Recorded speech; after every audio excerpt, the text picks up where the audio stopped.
After falling overboard with my childhood friend Chloe, she lost her memory, and so did I. We ended up spending a few months as a broke married couple in a small coastal fishing village. By the time our families finally found us, she was already pregnant. After the amnesia hit, Chloe was the only person I recognized. She had amnesia, too, and I was the only one she knew. The moment we saw each other, we knew we belonged together. She called me Ethan, and I called her Chloe, the fisherman who rescued us. Gus said that when he pulled us from the water, we were clinging to each other for dear life. He was convinced we were a tragic couple who jumped into the sea to be together. God must have been watching over us because we both survived. Although the story sounded a bit wild, I quickly accepted it. Chloe was fair-skinned and immaculately beautiful, a classic high society girl who was exactly my type. I was handsome and carried myself like a rich young master. Chloe seemed to accept the story, too, probably because she thought we looked good together. But since we both had amnesia, we had no idea where we lived or who to contact. So we had no choice but to stay in the little fishing village for the time being. To support ourselves, we started helping our saviors with their daily work. I went out to sea with Gus to fish while Chloe helped his wife Maria sell the catch at the village market. After just a few days of selling fish, a local punk started harassing Chloe.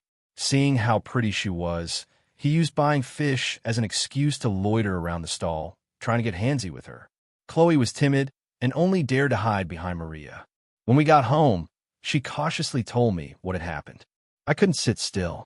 I slammed my hand on the table, ready to go teach that punk a lesson.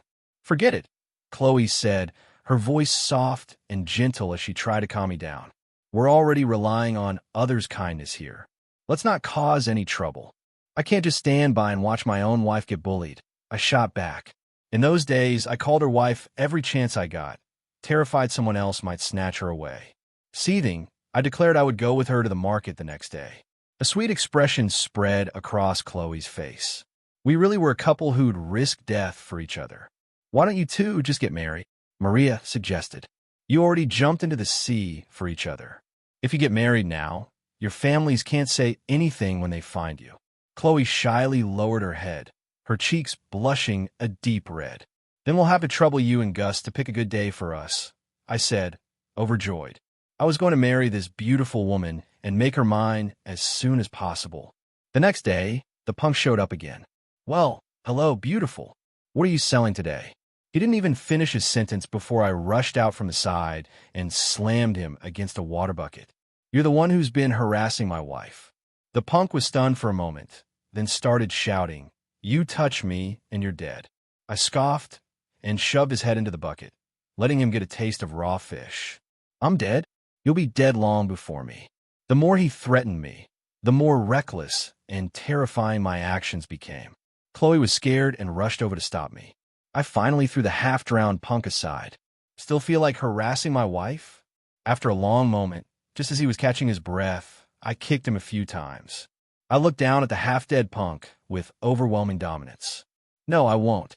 I'll never do it again."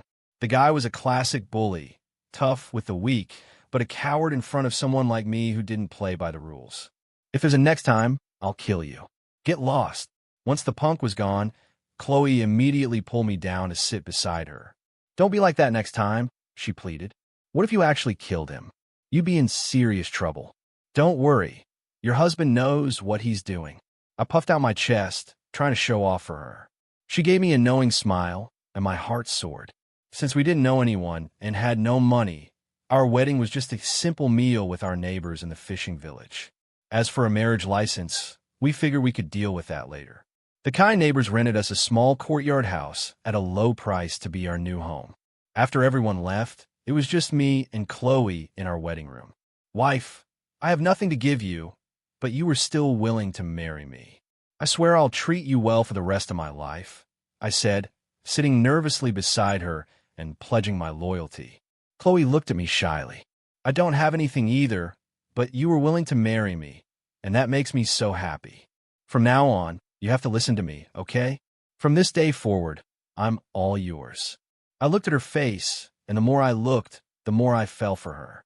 "I've never heard you say such sweet things before," Chloe said, pointing a finger at me with a cute smile.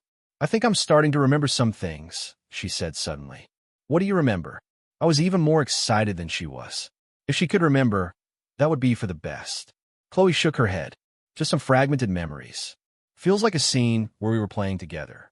You were wearing a suit, and you stood out so brightly in the crowd. If you can't remember, don't force it. It'll all come back eventually. Let's just get to bed early. I leaned in, my warm lips meeting hers in a deep and passionate kiss. The kiss left us both breathless and dizzy. It was clear we weren't getting to sleep early. I didn't fall asleep until the dead of night, holding Chloe tightly in my arms. 3 months flew by. We were still poor, but we had a glimmer of hope. I had helped the local fishermen form an association, and now I was its president, negotiating with fishmongers every day to prevent them from lowballing the fishermen. Our market stall was stable, bringing in a decent $200 or $300 a day. No one dared to mess with my Chloe anymore. The local fishermen and villagers all showed me a degree of respect. Then disaster struck out of the blue. I was at the market stall when Maria came running up to me in a panic. "Ethan, some people in a car just took your wife." "What happened?" I was shocked and immediately asked for details. Chloe was at home cooking when several cars pulled up to our house and forced her inside, Maria said, grabbing my arm. They said they were her family, but they dragged her into the car even though she was resisting. I abandoned the fish stall and rushed home. When I got there, our little courtyard was surrounded by gawking neighbors, all clustered around an expensive-looking black car. A stylish, beautiful woman in her 40s ran up and hugged me excitedly. "Ethan, you've suffered so much. How could that Miller girl let you get into such a state?" The woman held me, her eyes filling with tears as she looked me over. Seeing her face, which bore a slight resemblance to my own, my mind suddenly exploded with clarity. I let out a cry. "Mom!" The mom that came out of me was just pathetic. The shock of seeing her brought all my memories flooding back. I remembered my true relationship with Chloe. We were lifelong mortal frenemies. The Davis and Miller families of New York had always been rivals. Our businesses overlapped in too many areas, leading to constant sabotage, dirty tricks, and underhanded schemes to steal clients from one another. I was the eldest son of the Davis family, and Chloe was the youngest daughter of the Millers. We were born to be rivals, and every day since had only pushed us further down that path. Frennis would never jump into the sea for love. That day, my buddy Josh had bought a new yacht and invited me out for a ride. He invited a few other friends, about 10 guys and girls in total. Chloe had a crush on one of my friends and had shamelessly tagged along. Once we were out at sea, she and I started arguing on the deck about our family's business dealings. It was getting heated, and we were close to throwing punches. Suddenly, a huge wave hit the yacht. Chloe stumbled and fell against me, knocking me overboard. "Help! Murder!" My swimming skills were terrible to begin with, and being suddenly thrown into the water made my limbs flail uselessly. "No, it was an accident. I didn't mean to," Chloe quickly explained, swimming over to pull me. "Don't touch me. You're trying to kill me." I just want to get away from her. But as soon as I started swimming, my leg cramped up and I began to sink. "Don't move.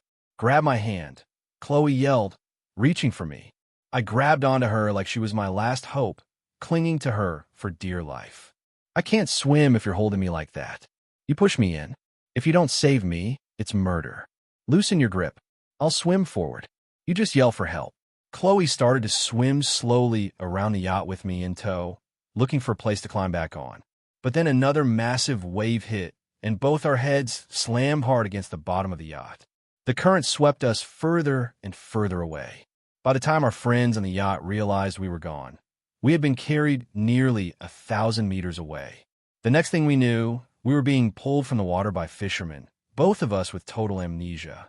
And because we were holding each other so tightly, they mistook us for a tragic couple who jumped into the sea for love. It was completely absurd. I seriously suspected Chloe had faked her amnesia just to take advantage of me. How could two people get amnesia at the same time? It was just too much of a coincidence. Thinking about the months we'd spent as a loving couple in that fishing village filled me with a strange mix of emotions. What was I supposed to do now? The first thing I did when I got home was take a long hot bath to wash off the lingering smell of fish. "You've got some nerve, Chloe Miller," I muttered as images of me and Chloe sleeping in each other's arms every night flashed through my mind. A strange feeling began to surface. Then a terrifying thought hit me. Chloe hadn't had her period the whole time. We had slept together so many times without protection. Could she be pregnant? "Ethan, I had the kitchen make your favorite dishes. You must have suffered so much out there. You've gotten so thin," my mom said, calling me to dinner. She held my face in her hands, checking over and over again to make sure I was really back. "Tell me, how did that Miller girl mistreat you? I'll have your father go after her dad and make him pay." The Millers were our long-standing rivals, and my mom's hostility towards them was just as strong. "Mom, let's talk about it later. I just want to rest for a bit," I said, my mind in turmoil. I wasn't in the mood to think.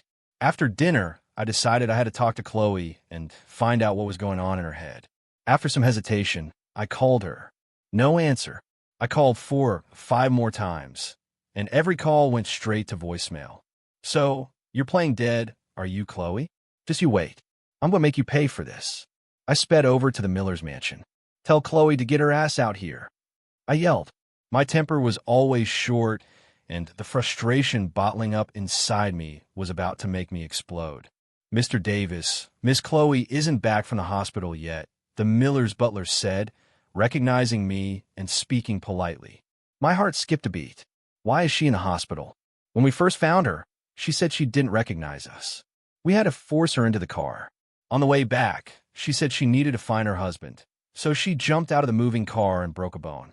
I rolled my eyes, feeling a mix of anger and exasperation.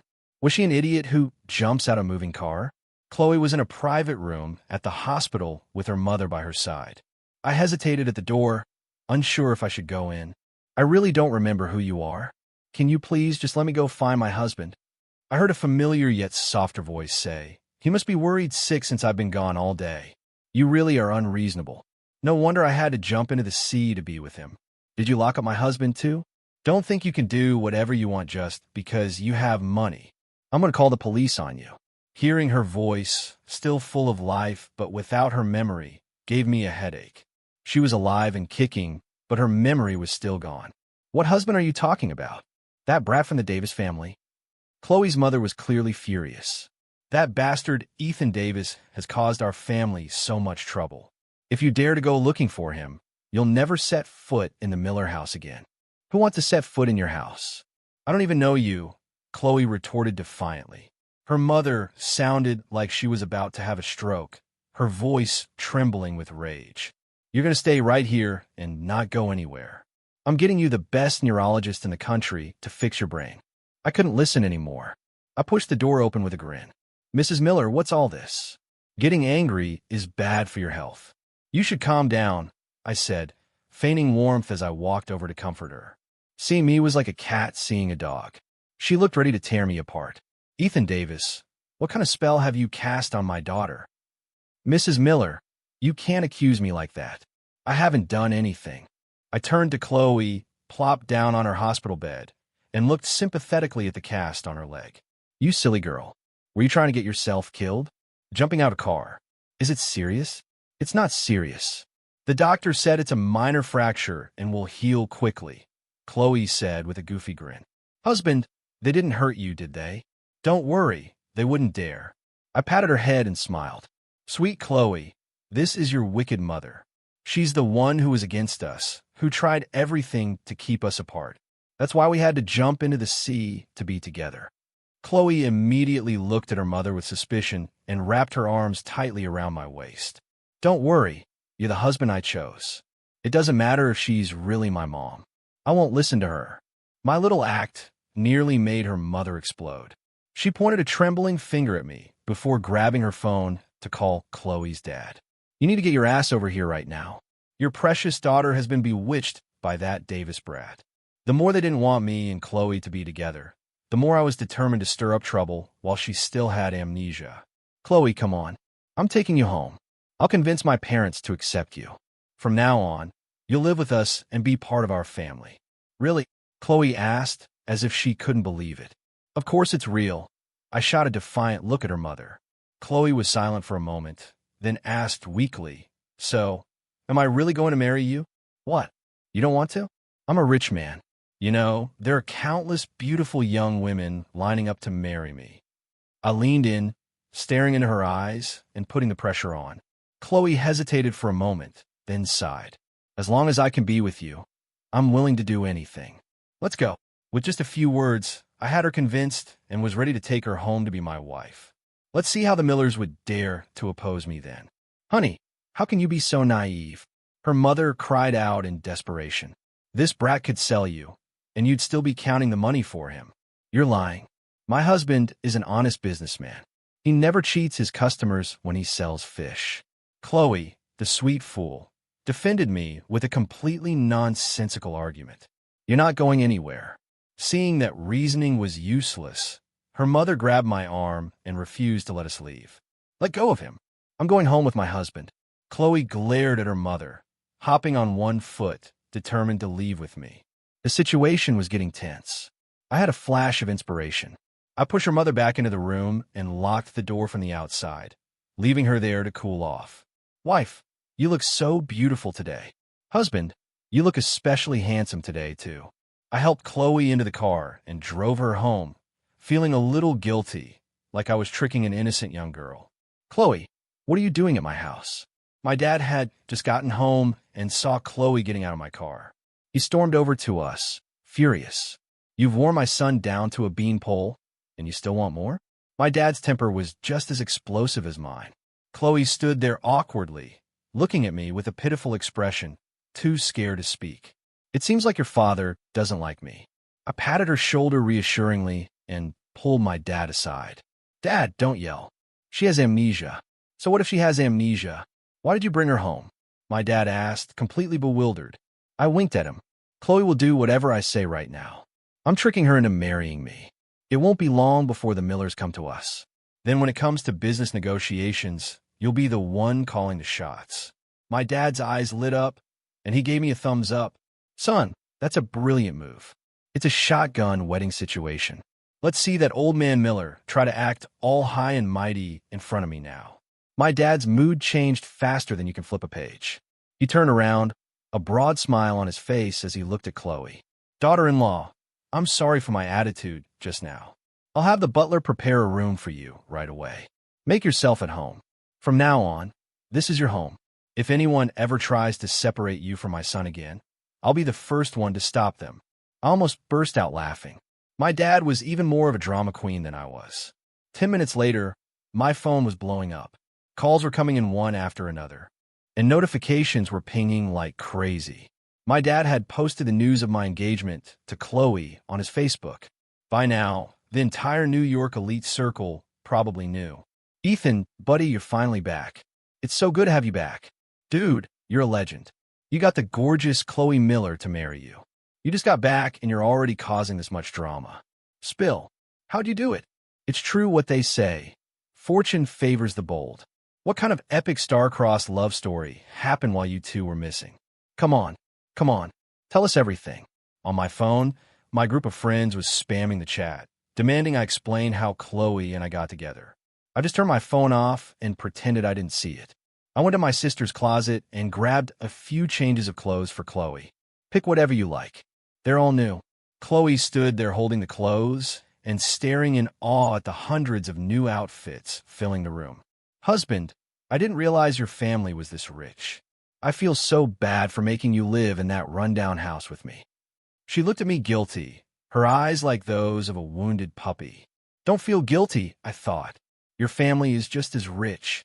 Once your memory comes back, you'll see just how much trouble I can cause. You won't feel guilty then. You'll probably want to kill me." Just as I got Chloe settled, I got a message from my dad. The Millers were here. They sure were fast. Before I even got downstairs, I could hear a woman's roar. "Ethan Davis, get your ass out here. You think you can trick my sister like she's an idiot? Just you watch. I'll deal with you." I knew that voice. It was Chloe's older sister, Haley. I sauntered down the stairs, looking down at her with a smirk. "Well, if it isn't Haley, why didn't you let me know you were coming?" "Who are you calling Haley?" she snapped, speechless with rage. Downstairs, several people were staring at me. Chloe's grandfather, her father, her mother, and Haley. The whole clan was here. Grandpa Miller, Mr. and Mrs. Miller, you're all here. I waved at them with a cheerful and enthusiastic smile. Ethan Davis, my sister has amnesia, and you're taking advantage of her. Have you no shame? Haley shot me a venomous look. I suggest you watch your tone. I'm about to be your brother-in-law. I could take her to get a marriage license tomorrow. You know, don't be ridiculous. You think my sister would ever fall for you? You're just taking advantage of her while she's confused. Haley was the Miller family's attack dog. The elders were too proper to yell and scream, so it was up to her, the younger generation, to go head-to-head with me. But I was invincible. She has amnesia. She's not an idiot. She chose to come back with me. She told me herself that she's willing to marry me. I didn't force her. I rolled my eyes at Haley. You're shameless. Give me back my sister. Haley's voice was loud, but it had no effect on me. She was willing to jump out of a car for me. You think I'd let her go through that again? Haley stomped her foot in frustration. That's enough. Show some respect, Chloe's grandfather commanded, and Haley reluctantly stepped back to her parents' side, her eyes still glaring daggers at me. She hated me so much. Let's not waste time. Just state your terms, he said, finally getting to the point. Your daughter caused my son to fall into the sea, get stranded, and sell fish on the street for months. How do we settle that score? My dad interjected. My son has been pampered his whole life, and now his hands are all rough. How do we settle that? Your son tricked my daughter into marriage. He knew she wasn't in her right mind, and he tricked her into living with him. If we press charges, your boy could be looking at a few years in jail. The two families quickly descended into a shouting match. I was taken aback and quickly pulled on my dad's sleeve, signaling him to stop. This is about the feelings between two young people. Why do you have to make it sound so ugly? Your daughter has amnesia. So does my son. If he were in his right mind, do you think he'd even look at your daughter? With your son's arrogant attitude, I doubt he ever lost his memory at all. He's just been tricking my daughter this whole time. Ethan Davis took advantage of my sister's confusion to lure her to your house. How are you going to answer for that? Don't think you can bully my sister just because she's vulnerable right now. Ethan Davis is nothing but a big liar. The sound of the two families arguing echoed through the mansion. I was sure I had really lost my memory, but I wasn't so sure about Chloe. All right, stop shouting. We didn't come here to argue. Let's just talk about how to resolve this. Chloe's grandfather, who had stayed out of the fight, finally spoke up after listening for over 10 minutes. Last month, you stole our new energy project. The month before that, you didn't steal our tech project, but you spread malicious rumors that caused us huge losses, my dad said, getting down to business. Fine, we'll give you back 2 equivalent projects. But on one condition, your son and my granddaughter must sever all ties. They can have no more romantic involvement, and they can't spread any more rumors about their private affairs.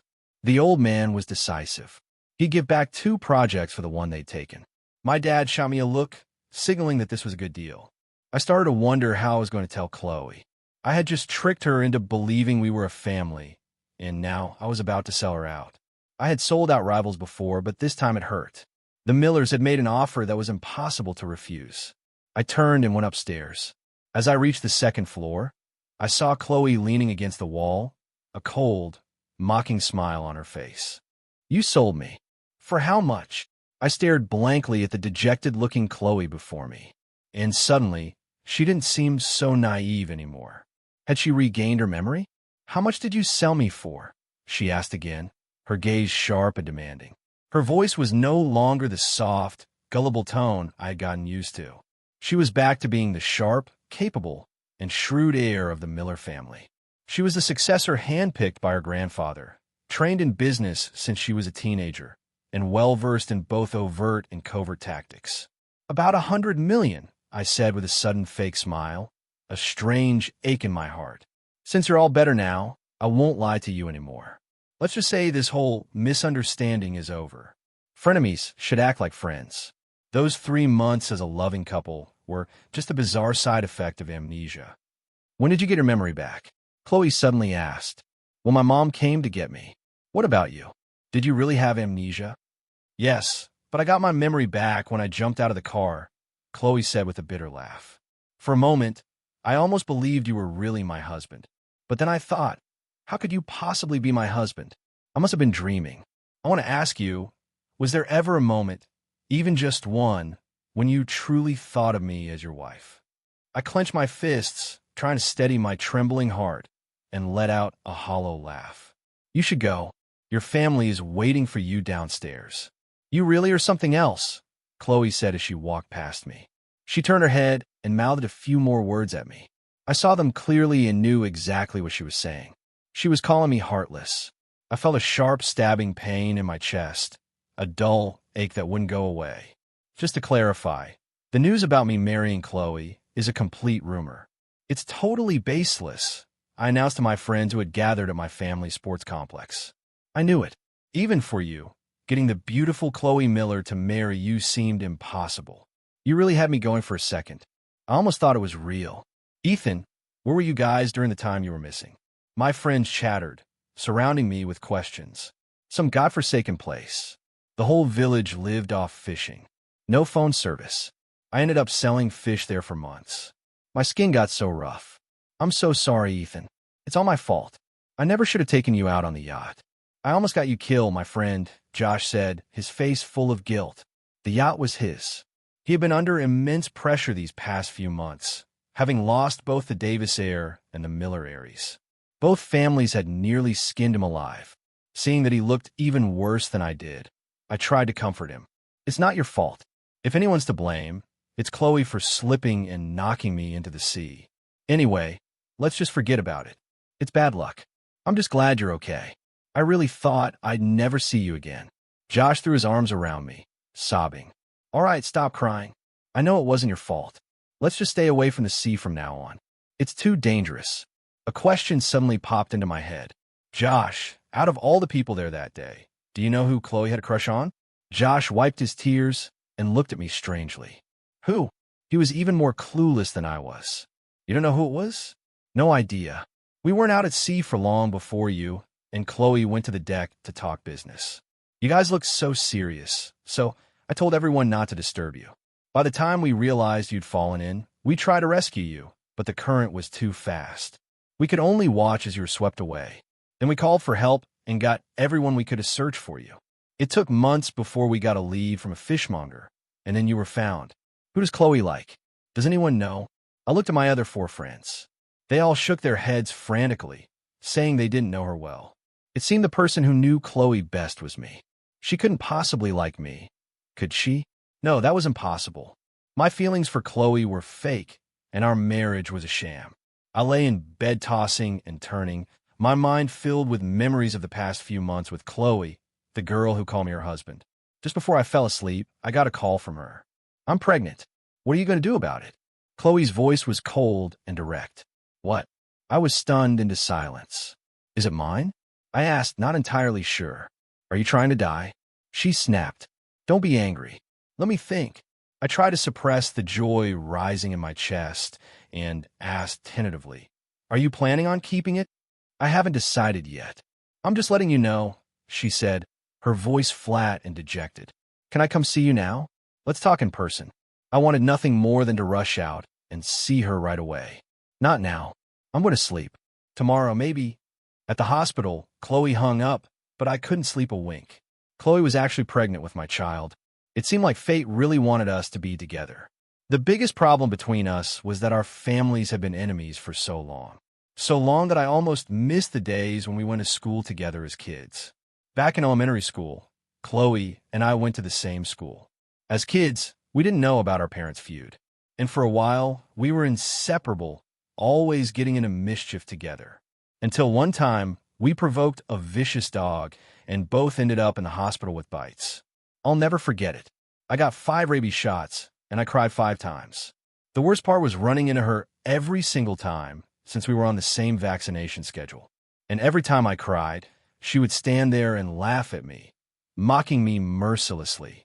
Our parents would get into huge fights whenever they saw each other. And after that, we rarely had the chance to play together. As we grew older, we learned about our family's business rivalry and clashed several times over deals. Maybe our whole rivalry was just a big misunderstanding. The truth was, I actually liked her. It made me sad that my childhood friend had drifted so far away as we grew up. The hospital was my choice.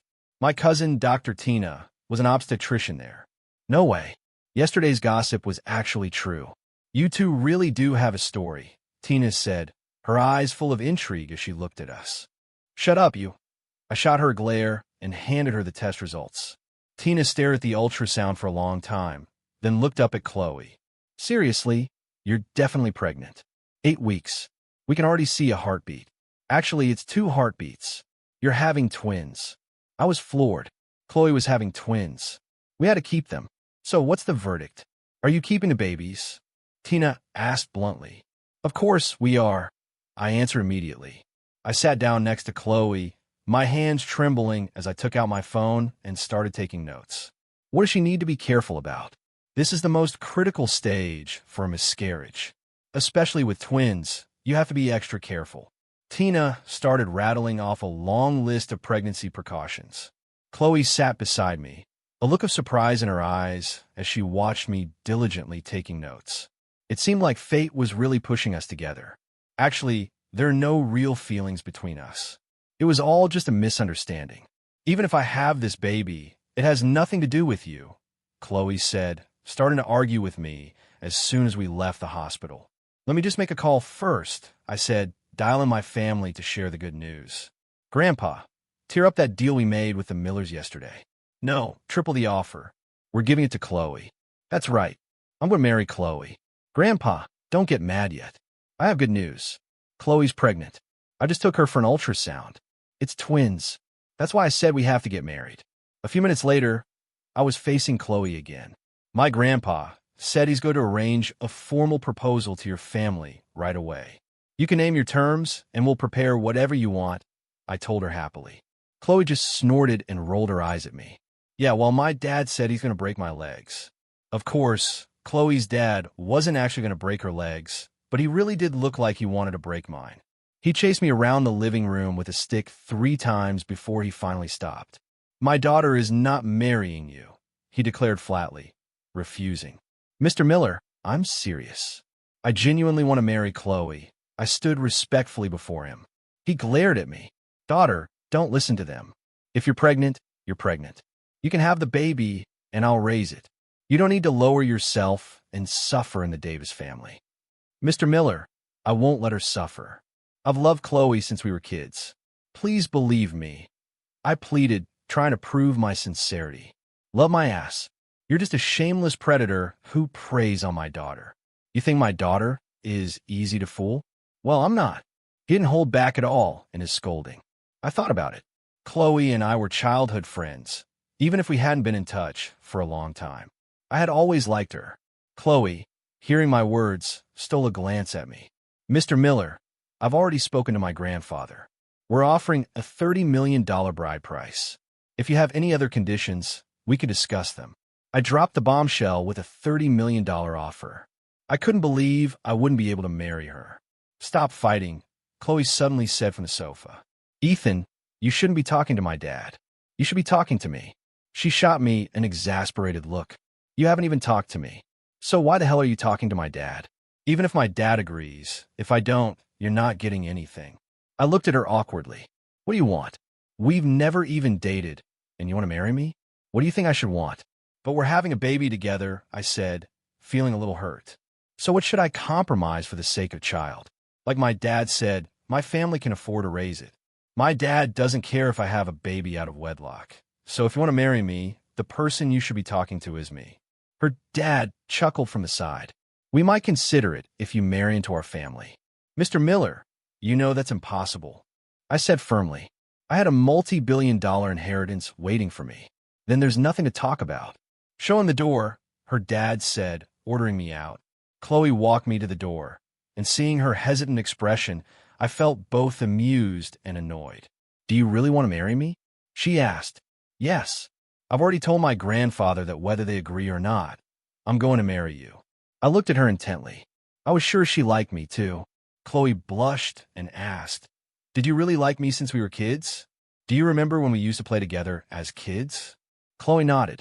I remember one time we were chased by a mean dog. I tripped over a rock, and you'd already run far away, but you still came back with a small stick to save me. Then we both got bitten. I thought you were a really good person back then. How can you say that? You laughed at me when I cried during the vaccinations. I wasn't laughing at you, Chloe said, waving her hands dismissively. Then what were you laughing at? I was laughing because my parents wouldn't let me play with you. But at the hospital, I got to spend time with you. Even though you were crying every time, I was happy just to see you. My heart skipped a beat. Chloe was so adorable. So, who were you looking for on the yacht that day? You, of course. I didn't know anyone else. You said you wanted to talk to me, so I went with you right away. Then why did you try to steal my family's project? I asked, still a little resentful about the business sabotage. I didn't steal it. My dad did. I even got yelled at for not handling it well. Chloe sighed, looking even more wronged. I couldn't help but smile. You silly girl. Why are you so dense? If you liked me, you should have just told me. But every time I tried to talk to you about something personal, you were always so busy and had such a sour look on your face. I never found the chance. I thought about it, and it seemed like it really was my fault. But we've never even dated, she pointed out. We can date after we're married. I like you, and you like me.